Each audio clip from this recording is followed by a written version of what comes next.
창세기 47장 말씀.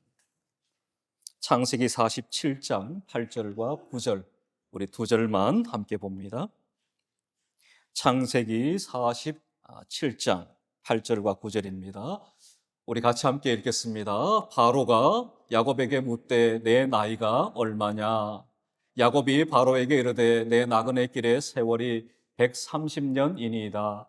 내 나이가 얼마 못 되니 우리 조상의 나그네 길의 연조에 미치지 못하나 험악한 세월을 보내었나이다 하고 아멘 기도합니다. 아버지 하나님 감사합니다. 추운 날씨지만 하나님을 예배코자 하는 간절한 마음을 가지고 하나님 앞에 나왔습니다. 하나님, 사모하며 갈급한 모든 심령마다 하나님 이 시간 찾아가 주시고 만나 주시고 또한 이 시간 말씀하여 주셔서 우리의 영육이 하나님의 말씀을 통해 새롭게 회복되며 올 한 해 하나님의 영광 위에 살아가는 우리 모두가 되게 하옵소서. 예수님의 이름으로 기도합니다. 아멘. 우리 좌우에 계신 분들과 한번 인사할까요? 큰 은혜 받읍시다. 그렇게 하면 인사합시다. 퀴즈를 하나 내면서 말씀을 시작할까 합니다. 성경에 기록된 인물은 과연 몇 명쯤 될까요? 구약 성경과 신약 성경 있잖아요. 그 66권의 성경 안에 과연 성경 인물은 과연 몇 명이나 될까요? 대충 맞추시면 됩니다. 어느 누구도 정확한 숫자를 아는 사람이 없어요. 아마 하나님만 아실 것 같고요. 이걸 또 특별히 연구하신 분들도 있거든요.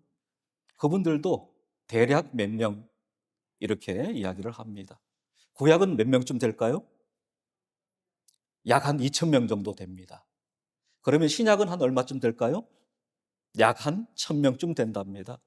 그러면 신구약을 합치면 몇 명쯤 될까요? 약 3,000명 정도 된다고 그럽니다. 이름이 기록된 사람이. 이름이 기록되지 않은 사람까지 치면 그 수를 헤아리기 어렵죠. 그런데 많은 사람들이 그 많은 성경의 인물들 가운데 유독 좋아하는 인물이 있어요. 그가 누굴까요? 아마 여기 앉아 계신 분들 중에도 나 그 사람 참 좋아 그런 분이 계실 거예요. 누굴까요? 야곱이에요. 야곱. 야곱을 왜 좋아할까요, 사람들이? 야곱을 보면 참 인간적이다. 또 하나, 야곱은 참 나를 많이 닮았다. 그러신 분들이 있더라고요. 인간적인 약점을 가지고 있는 사람이죠. 또한 고난 속에서도 끝까지 신앙을 지키고 마침내 하나님의 사랑을 받은 인물이 야곱입니다. 그래서 많은 분들이 야곱을 좋아하는 것 같아요. 그래서 야곱 속에서 나의 모습을 발견하는 분들이 참 많습니다. 오늘 야곱의 스토리에 대한 말씀을 가지고 함께 은혜를 나누고자 합니다. 창세기 25장부터 시작해서 창세기 35장까지 매우 방대한 분량의 야곱에 대한 스토리가 기록되어 있습니다. 오늘 우리가 함께 읽었던 창세기 47장 8절과 9절의 배경은 이런 것입니다. 우리가 잘 아는 요셉이 애굽이란 나라의 총리 대신이 됩니다. 그리고 애굽의 왕인 바로의 총애를 받습니다. 그리고 요셉을 통해서 그의 아버지 야곱의 식구, 형제들이 다 함께 애굽에서 살게 됩니다. 그리고 이제 요셉은 바로 왕에게 자신의 아버지를 소개하게 되죠. 그래서 오늘 읽었던 8절을 보면 바로가 야곱에게 묻되 내 나이가 얼마냐 그렇게 묻는 거예요. 그때 이제 야곱이 바로 왕에게 대답한 내용 가운데 47장 9절 끝부분을 보면 이렇게 돼 있죠. 험악한 세월을 보내온 나이다 하고 그랬어요. 내가 지금까지 살아온 삶이 130년이라는 삶을 살아왔는데 그 모든 삶을 돌이켜보니까 참 험악한 세월을 제가 보냈습니다 라고 이야기를 합니다. 이 자리에 연세 지긋하신 우리 성도님들이 많이 계신데요. 지금까지 살아온 삶을 이렇게 회고해보면 어떻습니까? 예. 아마 야곱처럼 답변하지 않을까 싶어요. 험악한 세월을 참 내가 보냈습니다 라고 대답할 것 같습니다. 야곱의 인생은 이처럼 파란만장한 인생을 살았습니다. 우리가 야곱의 인생을 통해서 중요한 영적인 통찰력을 얻을 수가 있습니다. 야곱의 삶이 그냥 야곱의 삶으로 끝난 것이 아니라 야곱의 삶을 잃는 그 후대의 사람들이 이 야곱의 생애를 통해서 놀라운 영적인 교훈, 영적인 깨달음을 얻게 되는 것입니다.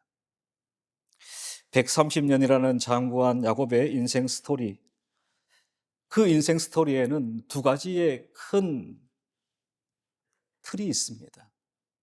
그 첫 번째는 인간은 죄인이라는 것입니다. 한번 따라해 볼까요? 인간은 죄인이다. 즉 인간의 죄성을 보여줍니다. 인간의 전적인 타락, 인간의 전적인 부패, 인간의 전적인 무능력을 누구를 통해서요? 야곱을 통해 우리는 보게 됩니다. 또 하나 우리가 보게 되는 것은 하나님의 전적인 은혜입니다. 한번 따라해 볼까요? 하나님의 전적인 은혜. 무조건적 선택이에요. 또한 불가항력적 은혜입니다. 이 두 가지를 우리는 야곱의 스토리를 통해서 우리는 발견할 수 있습니다. 인간의 죄성과 또한 하나님의 전적인 은혜, 이 두 가지입니다. 먼저 인간의 죄성을 야곱을 통해 우리는 보게 되죠. 여러분들 죄책이라는 걸 들어보셨습니까? 죄책이라는 것은 죄에 대한 책임을 가리킵니다. 죄성은 뭘까요? 죄에 대한 본성입니다. 인간에게는 이러한 죄책과 죄성이 있는데 예수 그리스도께서 이 땅에 오셔서 십자가에 달려 죽으심을 통해서 우리의 모든 죄를 용서해 주셨습니다. 그때 죄책과 죄성 가운데 무엇이 용서받은 걸까요? 1번 죄책, 죄에 대한 책임. 2번 죄성, 죄에 대한 본성. 1번과 2번 중에 뭘까요? 예수님의 죽으심을 통해서 우리가 용서받은 것은 1번입니다. 죄책이에요. 죄에 대한 책임을 우리는 용서받았습니다. 그러나 여전히 우리 안에 뭐가 남아있어요? 죄성, 죄에 대한 본성, 사르크스가 남아있는 것이죠. 그래서 왜 인간이 죄를 짓는가라는 질문에 대한 답은 이렇습니다. 죄를 짓기 때문에 죄인이 아니라 인간은 죄성을 지닌 존재이기 때문에 죄를 짓는 것입니다. 우리 안에 뭐가 있다고요? 죄의 본성이 자리 잡고 있습니다. 그 죄의 본성이 매 순간마다 우리를 죄 짓도록 부추기는 거죠. 그리고 결국 우리는 죄를 짓는 인생이 됩니다. 우리 안에 죄성이 있다는 거죠. 야곱 안에도 이러한 죄성이 있음을 우리에게 보여줍니다. 야곱의 모습을 봅니다. 그 인간의 끈질긴 또한 인간의 집요한 죄성이 야곱의 삶 속에서 계속해서 발견됩니다. 한 번이 아니에요. 두 번이 아니에요. 세 번이 아니에요. 그의 삶 전체에서 이러한 너무나도 끈질긴, 너무나도 집요한 인간의 죄성, 죄의 본질이, 죄의 본성이 드러납니다. 야곱이란 이름의 뜻이 뭔가요? 고대 히브리어 아카브에서 유래한 단어입니다. 야곱이라는 단어가. 그 의미가 이런 것입니다. 뒤에 있다. 발 뒤꿈치를 잡다. 속여 넘기다. 그런 의미가 있습니다. 그래서 야곱 그러면 우리가 알듯이 속이는 자, 야곱 그러면 뭐예요? 사기꾼, 뭐 그런 의미가 있다라고 우리가 알고 있는 것입니다. 야곱은 먼저 하나님의 약속을 믿지 않았습니다. 그리고 인간적인 방법을 동원해서 장자의 명분을 얻고자 했습니다. 창세기 25장으로 갑니다. 23절. 우리 자막을 보면서 같이 한번 읽겠습니다. 시작. 여호와께서 그에게 이르시되 두 국민이 내 태중에 있구나. 두 민족이 내 복중에서부터 나누이리라. 이 족속이 저 족속보다 강하겠고 큰 자가 어린 자를 섬기리라 하셨더라. 아멘. 하나님께서 주신 약속의 말씀이었습니다. 아마 아버지 이삭은 아들 이 야곱이 태어났을 때에 하나님이 그에게 주셨던 약속의 말씀을 아들들을 불러다 놓고 일러 주었을 거예요. 야곱은 어릴 적부터 이 하나님의 약속을 아마 듣고 자랐을 겁니다. 그런데 야곱은 그 하나님의 약속보다는 인간적인 방법을 앞세우는 그러한 자였습니다. 팥죽 한 그릇으로 형 에서의 장자권을 넘겨받았습니다. 그리고 더 나아가서 이후에 어머니 리브가와 공모해서 아버지 이삭을 속이고 장자의 명분을 가로채 버렸습니다. 야곱은 이 사건을 통해서 형 에서의 미움을 받게 됩니다. 분노를 사게 됩니다. 결국 고향을 떠나 거친 광야길을 걸어야만 했고 먼 타향살이를 해야만 했습니다. 이 죄가 얼마나 심각한 것을 우리에게 또한 보여주는 것입니다. 죄 결코 가벼이 여길 수 없는 것입니다. 우리 안에 죄성이 있다는 사실을 우리는 똑똑히 기억해야 합니다. 그 죄성이 날마다 우리의 죄를 부추긴다라는 것을 우리는 잊지 말아야 합니다. 그리고 날마다 우리가 영적으로 깨어 있어야만 하는 것이죠. 그러지 못하면 우리도 마치 야곱처럼 하나님의 말씀보다 인간적인 방법을 앞장세워서 그 일을 실행하게 될 수가 있기 때문입니다. 그러나 그 결과는 매우 엄청난 결과를 가져옵니다. 형제가 함께 살 수 없어요. 부모와 함께 살 수 없어요. 가족을 떠나 홀로 타향살이를 해야 되는 그러한 고통에 처하게 되는 죄의 심각한 결과를 우리에게 또한 보여주고 있습니다. 이처럼 야곱의 삶을 통해서 인간의 전적인 타락, 인간의 전적인 부패, 인간의 전적인 무능력을 우리에게 잘 보여주고 있습니다. 성경을 보면 야곱 한 사람의 그러한 모습뿐만 아니라 인류의 조상이라고 불리우는 아담을 통해서 이미 보통 생육법에 의해 출생하는 모든 인류는 죄를 지닌 원죄를 지닌 죄인이라고 성경은 밝히고 있습니다. 그 원죄의 결과가 이렇다라고 성경은 밝힙니다. 로마서 5장 12절 우리 함께 읽어볼까요? 그러므로 시작. 그러므로 한 사람으로 말미암아 죄가 세상에 들어오고 죄로 말미암아 사망이 들어왔나니 이와 같이 모든 사람이 죄를 지었으므로 사망이 모든 사람에게 이르렀느니라. 아멘. 여기 한 사람이 누굴까요? 인류의 조상인 아담을 가리킵니다. 아담이 하나님께 불순종함으로 범죄함으로 죄가 인류 가운데 들어왔다라는 것입니다. 죄만 들어왔나요? 죄의 결과로 인류는 사망에 이르게 되었다라고 성경은 분명히 말씀합니다. 다시 말씀드립니다. 죄는 매우 심각한 거예요. 결코 가벼이 여길 수 없는 겁니다. 죄의 결과가 뭐이기 때문입니까? 사망이기 때문에 그렇습니다. 로마서 3장 23절입니다. 모든 사람이 죄를 범하였음에 하나님의 영광에 이르지 못하더니 라고 말씀합니다. 하나님의 영광에 이를 수 없다라고 분명히 말씀하죠. 또한 로마서 6장 23절 죄의 싹은 사망이요 라고 말씀합니다. 야고보서 1장 15절 우리 같이 읽을까요? 시작.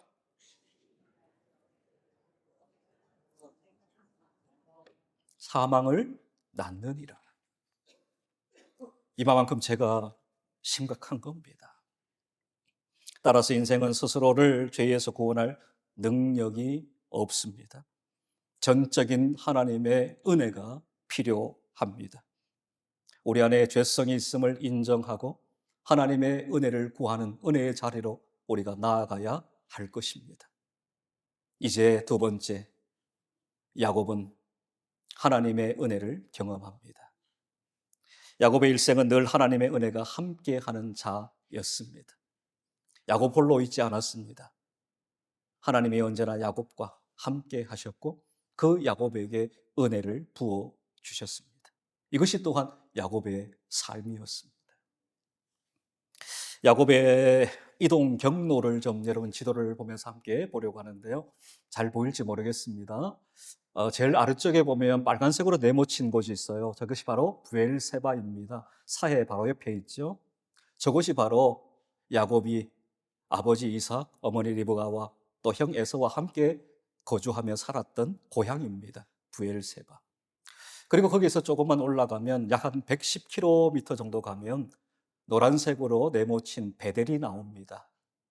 그곳이 바로 야곱이 하나님을 만났던 곳이죠. 그리고 쭉 해서 올라가면 저 끝부분에 파란색으로 동그라미 네모난 부분이 나오죠. 하란이 나옵니다.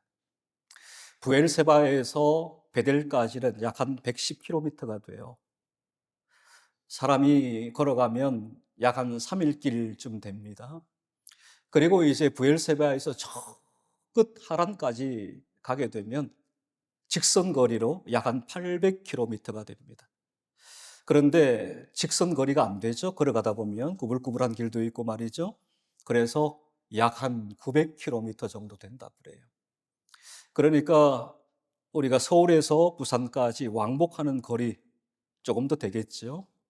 그 거리를 야곱이 홀로 걸어갔던 것이죠. 아마 한 달쯤 걸리지 않았을까라고 이야기를 합니다. 자, 이제 야곱이 하나님의 은혜를 경험했던 포인트를 우리가 짚어가면서 함께 말씀을 보고자 합니다. 그 첫 번째는 광야에서 만난 하나님, 광야의 은혜입니다. 창세기 28장을 보면 야곱은 홀로 고향인 부엘세바를 떠나서 광야길을 걸어갑니다. 그리고 약 한 110km 정도 걸어가서 베델이라는 곳에 그가 도착하게 됩니다. 3일 길을 걸어간 겁니다. 얼마나 힘들었겠습니까? 경상도 말로 뽀시랍게 아세요? 다른 지방에서 오신 분들은 뽀시랍기가 뭐냐 이럴 때 예. 아주 곱게 자랐다 이 말이죠. 이삭과 리브가 밑에서 그 부유함 속에서 아주 곱게 자랐던 뽀시랍게 자란 아들이 야곱이었습니다. 그런데 홀로 3일 광야길을 걸어갔으니까 얼마나 힘들었겠습니까? 그러니까 3일 길을 걸어가서 이제 해도 지고 밤도 되고 옆에 있는 돌을 가져다가 베개 삼아 하늘을 이불 삼아 잠이 든 것입니다. 그 밤에 하나님은 야곱의 꿈에 친히 나타나셔서 약속을 주셨어요. 그 광야에서 야곱은 비로소 하나님을 만난 겁니다. 그 세 가지 약속이 이렇습니다. 내가 누워있는 땅을 너와 내 자손에게 주리라 라는 땅에 대한 약속이에요. 두 번째 약속은 내 자손이 땅의 티끌같이 많아지리라, 자손에 대한 약속이었습니다. 그리고 마지막 세 번째입니다.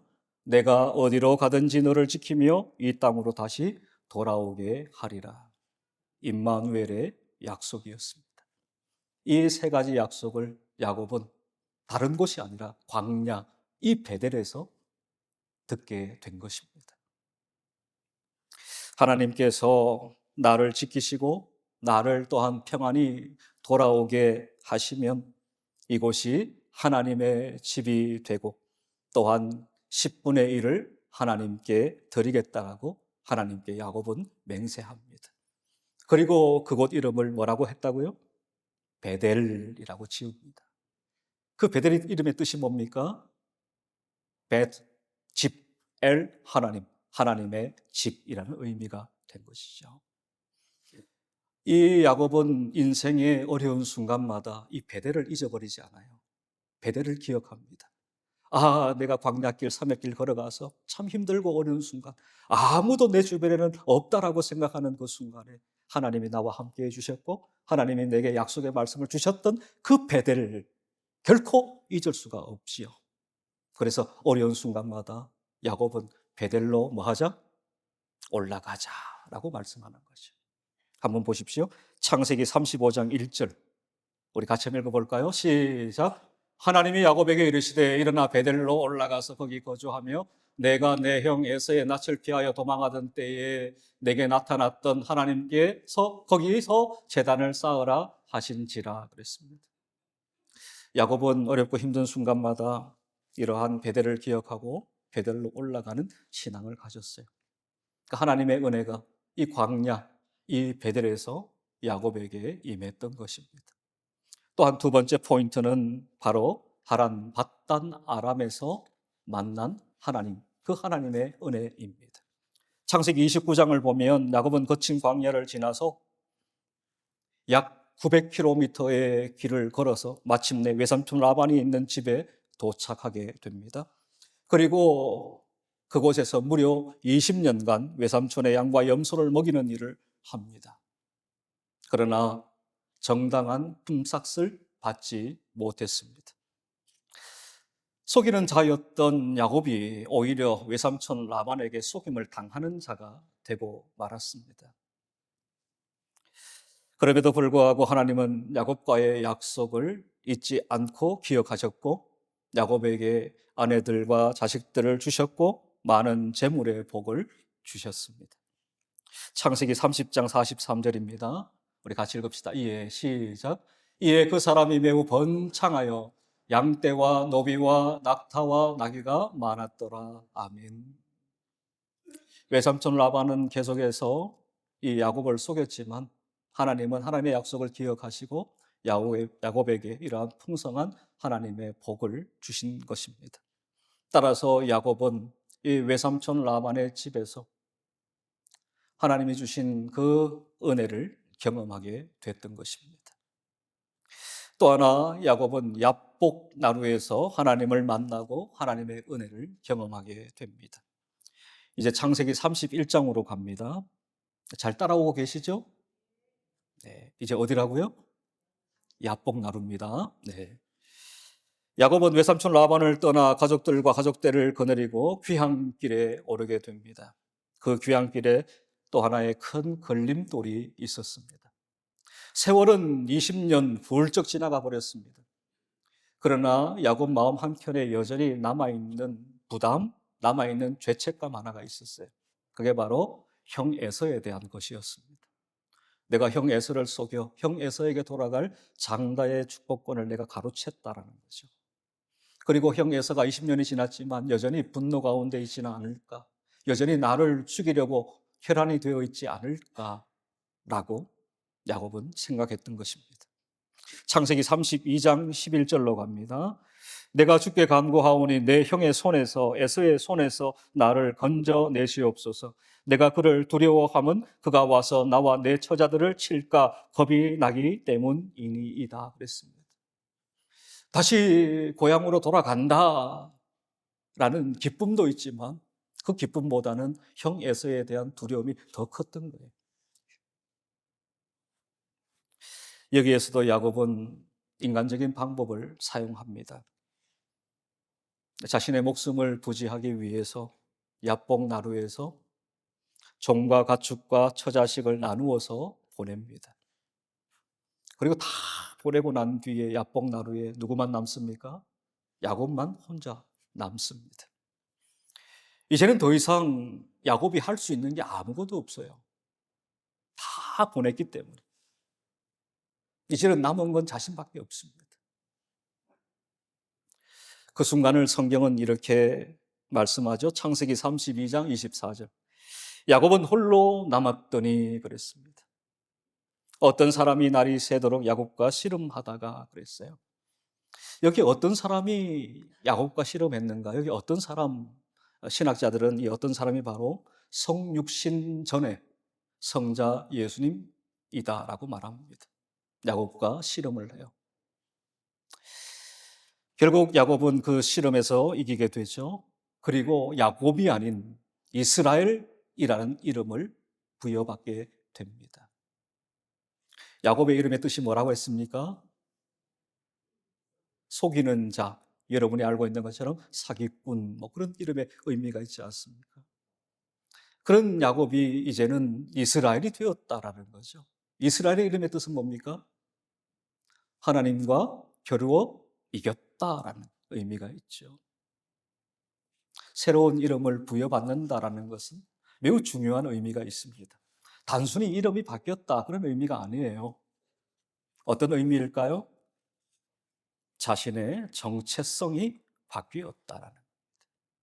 자신의 전 존재가 하나님으로 말미암아 바뀌어 변화되었다 그런 의미를 가집니다. 여러분 성경에 보게 되면 아브라함이 아브라함이 되죠. 사레가 사라가 되죠. 여러분 잘 아는 사울이 뭐가 됩니까? 바울이 되죠. 단순히 이름만 바뀐 게 아니에요. 하나님이 그들의 이름을 바꾸시면서 그들의 정체성을, 또한 그들의 전 존재를 새롭게 하셨어요. 야곱도 마찬가지입니다. 이제는 야곱이 아니라 무엇으로 살아가는 자예요? 이스라엘로 살아가는 자 되게 하신 겁니다. 이것이 바로 야복나루에서 만난 하나님, 야복나루에서 경험한 하나님의 은혜였습니다. 우리의 삶도 마찬가지입니다. 우리의 삶의 자리에서 하나님을 우리가 인격적으로 만나고 경험하고 체험함을 통해서 지난 과거의 내가 아니라 변화된 나로 이제는 살아가게 되는 것입니다. 올해가 2026년입니다. 2025년까지 우리가 살아온 삶이 어떠했든 이제는 2026년 새해를 맞이해서 야곱이 이스라엘이 되는 은혜를 경험했듯이 하나님을 만나고 하나님을 경험함을 통해서 올 2026년도에는 더 이상 우리가 야곱으로 살아가지 않고 이스라엘로 살아가는 하나님의 은혜가 우리 모두에게 있기를 주님의 이름으로 축복합니다. 이러한 하나님과의 만남 속에서 이름이 바뀌어지고 그 하나님을 만난 그 장소를 브니엘이라고 부릅니다. 이 브니엘이라는 이름의 뜻이 바로 하나님의 얼굴이라는 뜻이에요. 야곱은 하나님을 만난 것입니다. 하나님의 은혜로 야곱은 이제 형 에서와 극적인 화해를 하게 됩니다. 창세기 33장 4절 우리 같이 한번 읽을까요? 에서가 시작. 에서가 달려와서 그를 맞이하여 안고 목을 어긋맞추어 그와 입맞추고 서로 우니라. 아멘. 자, 자세히 보십시오. 4절에 누가 지금 달려왔나요? 네, 야곱이 막 달려갔어요. 형님 하고, 예? 야곱이 가서 에서를 이렇게 부둥켜 안은 게 아니에요. 누가요? 에서가 달려와서 야곱을 부둥켜 안. 그리고 같이 그곳에서 울었어요. 그동안에 20년 동안 쌓였던 모든 분노가, 모든 걱정이, 모든 두려움이 한순간에 다 뭐예요? 눈물과 함께 녹아져 사라져버리고 만 것입니다. 이걸 무엇으로 설명할 수 있을까요? 인간적인 방법으로 가능할까요? 불가능한 겁니다. 하나님의 은혜로 가능한 것이죠. 사람의 마음을 녹이고 사람의 마음을 움직이는 것은 하나님이십니다. 야곱의 마음을 움직이십니다. 또한 형 에서의 마음을 하나님이 움직이시는 거죠. 그래서 결국 그들은 그곳에서 함께 끌어안고 눈물을 쏟아 놓았던 거예요. 더 이상 미움도 없습니다. 더 이상 분노도 없습니다. 더 이상의 두려움도 없습니다. 이것이 또한 에서와 야곱의 모습 속에서 보여주는 하나님의 은혜이며 또한 동시에 하나님 나라의 모습인 겁니다. 하나님 나라는 바로 이런 거야 라고 보여주는 장면입니다.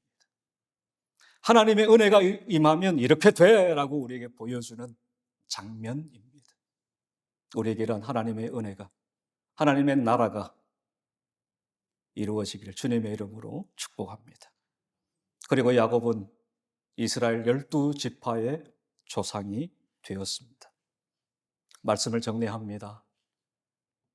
방대한 야곱의 생애를 일일이 다 살펴보진 않았지만 큰 틀에서 우리는 야곱의 일생을 보았습니다. 그 첫 번째는 야곱은 죄성을 지닌 인간이라는 사실이에요. 너무나도 나와 우리와 닮은 인생이라는 것입니다. 어떻게 저렇게 야곱과 내가 닮았을까? 야곱이 지니고 있었던 그 죄성을 나도 지니고 있구나. 전적인 무능함, 전적인 부패함, 전적인 타락, 그것이 바로 나의 모습이구나라는 것을 우리는 발견하게 돼요. 그러면서 우리는 야곱이 의지하고 의존했던 하나님의 은혜를 또한 우리도 의지하고 의존하게 되는 것입니다. 야곱을 이스라엘로 바꾸셨던 하나님께서 나와 우리를 또한 바꾸실 줄 믿습니다. 우리 인생길이 제 아무리 힘들다 할지라도 그 인생길 가운데 야곱과 함께 하셨던 하나님이 우리와 함께 하심을 또한 믿습니다. 시편 146편 5절 말씀을 함께 우리 읽읍시다. 시작. 야곱의 하나님을 자기의 도움으로 삼으며 여호와 자기 하나님에게 자기의 소망을 두는 자는 복이 있도다. 아멘. 야곱의 하나님은 누구의 하나님이시라고요? 나와 우리의 하나님이십니다. 아멘. 베델의 은혜를 기억하십시오. 하란의 은혜를 기억하십시오. 또한 분이엘의 은혜를 기억하십시오. 기도하겠습니다.